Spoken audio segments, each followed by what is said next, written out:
नमस्ते. इतिहासाची दुय्यम साधनं म्हणजे काय हे आपण आता पाहणार आहोत. दुय्यम म्हणजे सेकंडरी. प्राथमिक साधने महत्त्वाची आहेत, तेवढी दुय्यम साधनही महत्त्वाची नाही आहेत.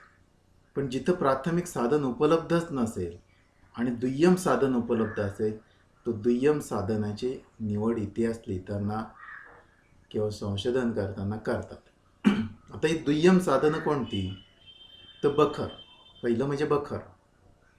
बखर म्हणजे एखादंच चरित्रच आहे, पण तो नंतर लिहिलेलं आहे, त्याच्यानंतर लिहिलेलं आहे. मग बखर लिहिताना तो बखरकार जो असतो ते चरित्र त्याचं अगदी फुलवून लिहितो, अलंकारिक भाषेत लिहितो, स्वतःच्या कल्पनेने त्याच्यात संवाद टाकतो त्या चरित्र नायकाचे, आणि मग या अशा बखरी तयार केल्या जातात. पण बखरी हे महत्त्वाचे आहेत, कारण त्या त्या वेळेला जर काही इतिहासाची साधनच उपलब्ध नसली, मग त्या बखरीचा उपयोग करून त्यावेळेला काय साधारणपणे इतिहास घडला असेल हे सांगता येतं. म्हणजे बखरी. दुसरं एक दुय्यम एक साधन आहे, ते म्हणजे वंशावळी, म्हणजे फॅमिली ट्री. एखाद्या वंशाचा सुरुवातीचा मनुष्य कोण, मग त्याची मुलं किती, मुली किती, मग त्यांची मुलं मुली किती, असा सगळा तो एक चार्ट असतो. तो साधारणतः डावीकडून उजवीकडे असा लिहिला जातो. मग या वंशावळी ज्या असतात त्याच्यामध्ये नोंदी असतात. मग कोणाचा जन्म आणि मृत्यू कधी झाला याची नोंद त्याच्यामध्ये असते. मग अशा वेगवेगळ्या घराण्यांच्या या वंशावळी आढळतात. आता याच्यामध्ये काही थोड्याफार चुका पण असू शकतात, पण ही दुय्यम साधनं म्हणून स्वीकारली जातात. वंशावळीनंतर कुळकटी असतात. कुळकटी हे तिसरं एक साधन आहे, कुळकटी. कुळकटी म्हणजे काय? त्या त्या घराण्याची माहिती थोडक्यात थोडक्यात थोडक्यात माहिती अशी लिहिलेली असते, की अमुक अमुक घराणं, अमुक अमुक व्यक्ती यांचं असं असं एकूण जे काही सारांश रूपाने चरित्रात्मक माहिती त्या कुळकटीमध्ये दिलेली असते. चौथं म्हणजे बाड. बाड. बाड म्हणजे काय? पूर्वीच्या काळी झेरॉक्स नव्हत्या, कॉपी करता येत नव्हती. मग ती बाडच्या बाड, मग वंशावळी जसेच्या तसे लिहून घ्यायचे, कुळकटी लिहून घ्यायचे. मग ती जी जशीच्या तशी लिहिलेल्या गोष्टी असतील त्याला बाड म्हणायचे. तर अशी वेगवेगळी साधन आहे. याच्यानंतर एक महत्त्वाचं साधन आहे मजहर. मजहर. मजहर म्हणजे न्यायनिवाड्याचा कागदपत्र. हे एखादा न्यायनिर्णय झाला की किंवा न्यायनिर्णयाशी संबंधित जे काही लेखन असेल त्याला मजहर असं म्हणायचे. त्याच्यानंतर आणखीन एक पाचवं महत्त्वाचं साधन आहे, ते म्हणजे करिणे. करिणे म्हणजे आजचे 7-12 उतारे असतात ना, तशा प्रकारचं, की कोणती जमीन कोणाची, तिची हद्द काय, ती पूर्वीचे कोण लोक होते, हे सगळ्या नोंदी त्या करिण्यांमध्ये अशा दिलेल्या असतात. आणि तक्रीर हे पण तसंच एक साधन. याच्यानंतर 6वं जे साधन आहे ते म्हणजे तुमचं पोथ्या. जुन्या पोथ्या.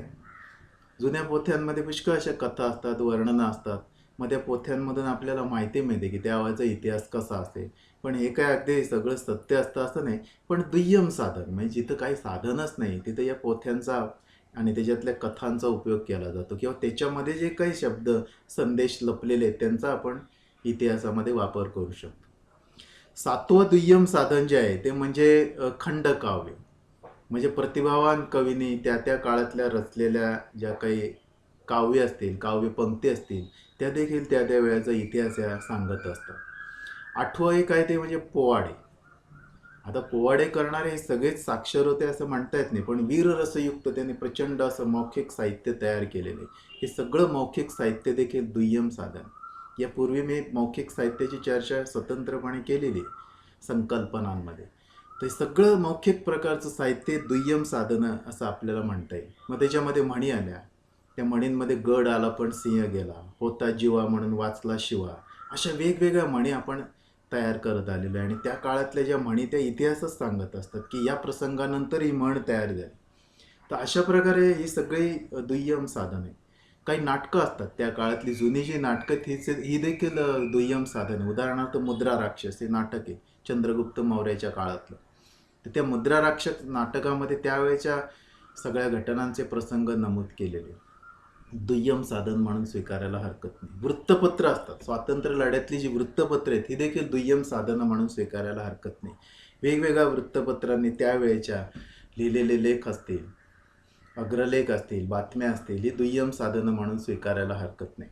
त्याच्यानंतर त्या काळात साहित्य झालेले असेल, उदाहरणार्थ वंदे मातरम हे जे काव्य आनंदमठ या कादंबरीतून घेतलेले आहे, तर मग हे वंदे मातरमचं सगळं जे काही एकूण पार्श्वभूमी बघितली आपण, तर ते देखील एक दुय्यम साधन आहे असं आपल्याला म्हणता येतं. आणि त्या त्या काळातलं साहित्य हे देखील त्यावेळेचं प्रतिबिंब असतं. चित्रपट चित्रपट हे देखील दुय्यम साधन आहे, कारण त्या चित्रपटात जुने चित्रपट जर आपण काढले, फिल्म आर्काईव्हमध्ये गेलो, पुण्यामध्ये फिल्म आर्काईव्ह आहे, Bhandarkar road, law college road इथे फिल्म आर्काईव्ह आहे. तर तिथे जुने जर चित्रपट फिल्म्स काढले, तर ते त्या त्या वेळेची जी एकूण सगळी समाजातली परिस्थिती आहे, एकूण वास्तुकला आहे, याचं एक दर्शन घडवत असतात. अर्थात ते काय प्राथमिक आहे असं म्हणता येत नाही, पण दुय्यम दुय्यम साधन आहे.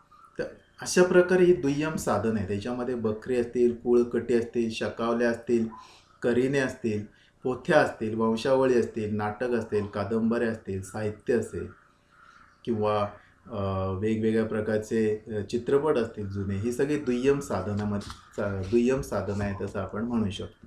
तर दुय्यम साधनं जी असतात ना, तर ती काही एकदम प्राथमिक साधनांसारखी महत्त्वाची नसतात. पण जे एखादं प्राथमिक साधन उपलब्धच नसेल, तर दुय्यम साधनही त्याची जागा भरून काढतात. आता दुय्यम साधनांचे जर वैशिष्ट्य पाहिले आपण, तर पहिलं म्हणजे ते मूळ नसून नक्कल असतात. हे पहिलं वैशिष्ट्य, की ते ओरिजिनल नाही, ते नक्कल आहे, नंतर तयार झालेले. लेखकाने किंवा कर्त्यांनी ते नंतर निर्माण केलेलं, म्हणून त्याला दुय्यम म्हटलं.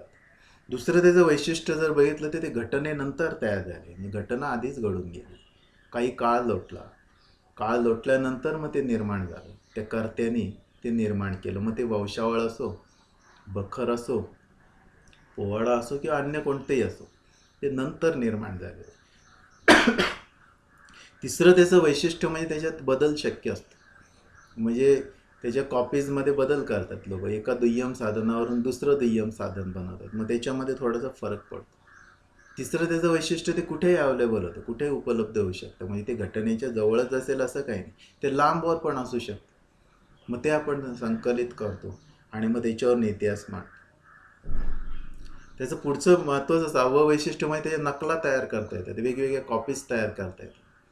म्हणजे मूळ साधन एकच असतं प्राथमिक, पण दुय्यम साधनाच्या प्रती वेगवेगळ्या तयार केल्या जाऊ शकतात.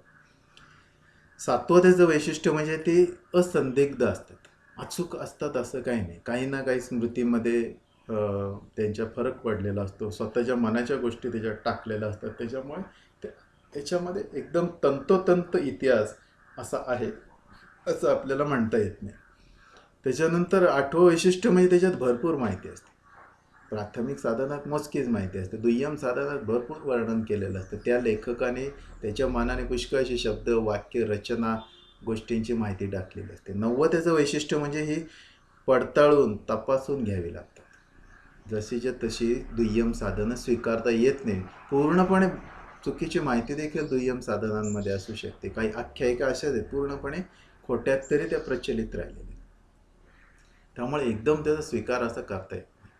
पारखून घ्यावं लागतं, फिल्टर करावं लागतं, पडताळून बघावं लागतं, आणि बाकीच्या सगळ्या कल्पना सोडून त्यातलं सत्य तेवढं स्वीकारावं लागतं. आणि 10वं त्याचं महत्त्वाचं वैशिष्ट्य म्हणजे ते इतिहासाला पूरक येतं. म्हणजे एकदम ते दुय्यम साधने टाकून देता येत नाही, कारण त्याच्यामध्ये काही ना काही इतिहास आहे आणि इतिहास हा त्याच्यातून वाहत असतो. मग आता ही दुय्यम साधनांची जर उदाहरणं पाहिली, तर बरीचशी दुय्यम साधनं आपल्याला आढळतात. की आज जर एखाद्याने स्वातंत्र्यवीर सावरकरांचं चरित्र आज लिहिलं, तर ते दुय्यम चरित्र आहे. महात्मा गांधीजींचं चरित्र जर आज लिहिलं, तर ते दुय्यम चरित्र होईल. एखाद्याने जर चंद्रगुप्ताची कथा आज लिहिली, चाणक्याची कथा आज लिहिली, तर ती दुय्यम साहित्य होईल. एखाद्याने जर चित्रपट काढला अकबरावरती, तर ते दुय्यम साहित्य होईल. किंवा शिवाजी महाराजांवरती जी चित्रपटातली मालिका आहे, तर ते दुय्यम साहित्य, पण त्याच्यातून इतिहास प्रकट होते. त्यांनी अनेक साधनं वापरून त्या गोष्टी प्रकट करण्याचा प्रयत्न केला. तर अस्सल साधने वेगळे असतात, दुय्यम साधने वेगळे असतात, परंतु कुठे ना कुठे त्याच्यातून इतिहास हा प्रवाहित होत असतो. आपण बऱ्याच वेळेला इतिहासाच्या कथा सांगतो, इतिहासाच्या गोष्टी सांगतो, परंतु त्या नंतर घडून गेलेल्या, आपण काही ते साक्षीदार नाही, मागच्या घटना सांगतो. त्याच्यामुळे आपण जे काही सांगतो हे देखील सगळं दुय्यमच साहित्य म्हटलं पाहिजे, कारण ती प्राथमिक माहिती नाही. प्राथमिक माहिती म्हणजे ज्या त्या वेळेला सांगितलेली अस्सल माहिती. समजा मी जर तुम्हाला स्वातंत्र्यवीर सावरकर आणि सुभाषचंद्र बोस यांची जी मुंबईमध्ये भेट झाली त्याचा तपशील सांगितला, तर तो दुय्यम होईल. परंतु प्रत्यक्ष त्यावेळेचा फोटो दाखवला, त्यावेळेच्या झालेल्या चर्चेची नोंद दाखवली चरित्रामधली धनंजय कीरांच्या, तर ती प्राथमिक म्हणते. अशा अनेक गोष्टी प्राथमिक आणि दुय्यम साधनांच्या. तर दुय्यम साधनं म्हणजे नंतर नंतर घडलेल्या गोष्टी. एखाद्या गोष्टीवर काही माहितीच उपलब्ध नाही, की माहितीच नाही की अमुक अमुक गावामध्ये राहणारे जे लोक आहेत, तर त्यांनी एक मंदिर तिथं बघितलेलं आहे. ते कोणाला माहितीच नाही, ते कधी कोणत्या काळात बांधलं, काय त्या गावापासून दूर आहे. मग केवळ त्याच्याविषयी काही लिहिलेलं नाही, काय नाही, काय नाही, केवळ ऐकीव माहिती. मग ऐकीव माहिती तीच पुढच्या पिढ्यांना सांगितली गेली, तीच त्याच्यात त्यांनी अजून स्वतःचं काही टाकलं, त्यांनी अजून नवीन कथा तयार केली. आणि मग या कथेतून करता करता करता मूळ गोष्ट एक जण दुसऱ्याला सांगतो, दुसरा तिसऱ्याला सांगतो, तिसरा चौथ्याला सांगतो.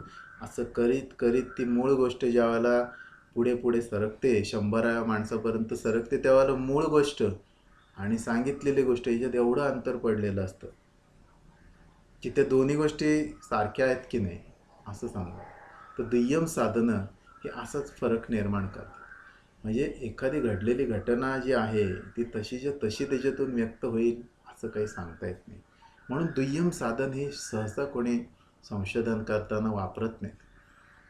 उच्च दर्जाचं चांगलं संशोधन हे फक्त प्राथमिक साधनांवर अवलंबून असतं. दुय्यम साधनांवर केलेलं संशोधन तितकंसं ग्राह्य धरलं जात नाही किंवा फारसं त्याला महत्त्व नसतं. त्याचा इम्पॅक्ट किंवा त्याचा प्रभाव हा चांगला समजला जात नाही. अप्रकाशित अज्ञात असलेलं प्राथमिक साधन संशोधनात वापरणे महत्त्वाचे आहे. त्या दृष्टीने प्रकाशित झालेलं, सगळ्यांना माहिती असलेलं, तेवढंसं विश्वासार्ह नसलेलं, परंतु इतिहास सांगत असणारं दुय्यम साधन हे इतिहास संशोधनामध्ये काही फारसं वापरणं हे चांगलं नाही. म्हणून स्वाभाविकच इतिहासाची ओळख आपण करून घेत असताना प्राथमिक साधनं वापरण्याची सवय ठेवली पाहिजे. दुय्यम साधनांकडे मनोरंजन म्हणून किंवा जिथं प्राथमिक साधन उपलब्धच नाही आहे अशा वेळेला दुय्यम साधनांचा वापर करायला काही हरकत नाही. परंतु दुय्यम साधनांच्या मर्यादा आहेत. त्यांचं जरी एक काही विशेष महत्त्व असलं तरी त्यांच्या मर्यादा या मोठ्या आहेत, परंतु आहेत. आता ही दुय्यम साधनं स्वीकारली गेलेली आहेत अनेक ठिकाणी जिथं काहीच उपलब्धच नाही, काहीही माहिती नाही. अशा ठिकाणी कोणीतरी सांगितलेली गोष्ट, मग हळूहळू या दुय्यम साधनातून आपण अधिकाधिक संशोधन करतो. मग तो प्राथमिक साधनांकडे आपली वाटचाल सुरू होते. अधिक संशोधन, तंत्रज्ञानाचा उपयोग आपण करतो आणि मग आपल्याला हळूहळू हळूहळू लक्षात यायला लागतं की दुय्यम साधनामध्ये किती खरं होतं, किती खोटं होतं. प्राथमिक साधनांच्याच तर काही वेळेला मर्यादा आढळतात चिकित्सेनंतर, तर दुय्यम साधनांचं सोडा. तर दुय्यम साधनं हे आपापल्या मर्यादेनुसारच असतात आणि बरेचसे लोक दुय्यम साधन हे इतिहासामध्ये तेवढे वापरणे इष्ट मानत नाहीत, योग्य मानत नाहीत. म्हणून दुय्यम साधनांचा मोह इतिहास संशोधनामध्ये टाळावा. पण बऱ्याच वेळेला काही दुय्यम साधन हे थोडीशी तरी विश्वासार्ह असतात, ती स्वीकारायला हरकत नाही. जिथे काहीच हे नाही, त्या दुय्यम साधनांची देखील चिकित्सा केली पाहिजे. त्या दुय्यम साधनांचा कर्ता जर अधिक विश्वासार्ह असला तर तिथं ते, जिथं काहीच उपलब्ध नाही तिथं ते वापरायला हरकत नाही. तर तो कर्ता कोण आहे, त्याची विश्वासार्हता किती, हे देखील दुय्यम साधनांच्या दृष्टीने महत्त्वाचं असतं. तर आत्ता आपण दुय्यम साधनं इतिहासाची ती कोणकोणती आहे, त्याची उदाहरणं काय, त्याची वैशिष्ट्य काय, त्याच्या मर्यादा काय, या सगळ्या गोष्टीची माहिती घेतली. आणि एकूणच इतिहास संशोधन, इतिहास लेखन, इतिहासाचा अभ्यास करत असताना ह्या गोष्टीचं एक अनन्यसाधारण महत्त्व देखील आपण लक्षात घेतलं.